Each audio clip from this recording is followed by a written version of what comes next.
So you know that this is the input symbol for Latin letters, and for creating this ABC newer the symbol I have opened Microsoft Word in my Windows computer, and I have created this symbol by using a shortcut method that I'm going to show you now.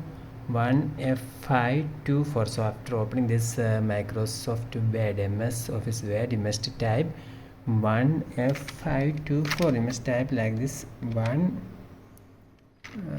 1F524.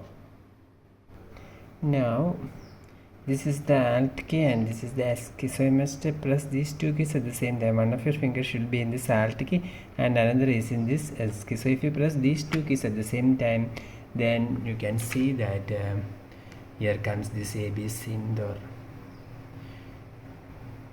So this method we can create using a keyboard shortcut. So first type 1F524, and after that you must press these two keys at the same time for creating this symbol.